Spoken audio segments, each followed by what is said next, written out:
আজকে আমি শুধু দুটো কমেন্টের জবাব দিব।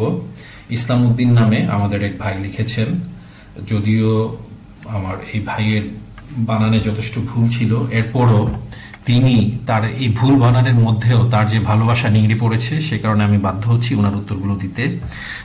তিনি লিখেছেন, স্যার, আমি হলাম আপনার বাড়ির পাহারাদার নোমানের ছেলে। আমি দোয়া করি আল্লাহ আপনাকে আপনার পরিবারের কাছে ফেরার তৌফিক দেন, আমিন।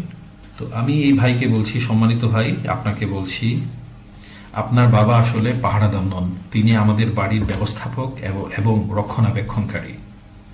আপনি দোয়া করবেন যেন এই দেশ এবং রাষ্ট্রের যারা ব্যবস্থাপক এবং রক্ষণাবেক্ষণকারী আছেন, তারা যেন আপনার বাবা যেরকম সততার সাথে এবং নিষ্ঠার সাথে আমাদের বাড়ি, আমাদের এই ভিটেকে আগলে রেখেছেন, যত্ন নিচ্ছেন, ঠিক একইভাবে যেন এদেশের রাষ্ট্রের ব্যবস্থাপক এবং রক্ষণাবেক্ষণকারীরাও এর রক্ষণাবেক্ষণ এবং যত্ন নিতে পারেন।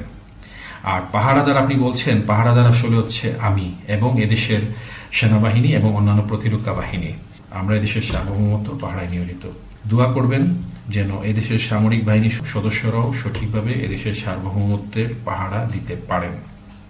তবে আপনাকে আমি একটি কথা বলবো, আপনি শুরুতে স্যার শব্দটি উল্লেখ করেছেন।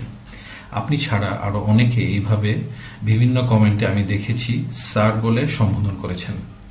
যদিও সরকারি কিংবা বেসরকারি বিভিন্ন চাকরি যারা করেন তাদের অফিসে স্যার ডাকার প্রচলন আছে সিনিয়র জুনিয়রের মধ্যে, কিন্তু সাধারণ জনগণ হিসাবে আপনারা কেউ অথবা আমরা যে কেউ সরকারি যে কোনো কর্মচারীকে স্যার ডাকা বন্ধ করা উচিত।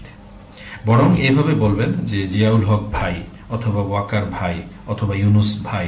এই দেশে, এই রাষ্ট্রে আমরা সবাই সমান, এখানে প্রত্যেকের অধিকার সমান। এদেশের জনগণ কোনো সরকারি কর্মচারীদেরকে স্যার বলে সম্বোধন করা উচিত নয়, জরুরি নয়। বরং আমরা যদি এভাবে সরকারি কর্মচারীদেরকে, আমাদের সরকারের নিয়োজিত সরকারি কর্মচারীকে স্যার বলে সম্বোধন করি, তখন অনেকেই কিন্তু সুযোগ পেয়ে জনগণের ঘাড়ের উপর চেপে বসবে এবং যুগে যুগে দেখা গেছে যে এভাবে লোকজন ঘাড়ের উপর চেপে বসেছে। তাই আমি অনুরোধ করব আপনারা এই প্র্যাকটিসটা থেকে কাইন্ডলি দূরে সরে আসেন।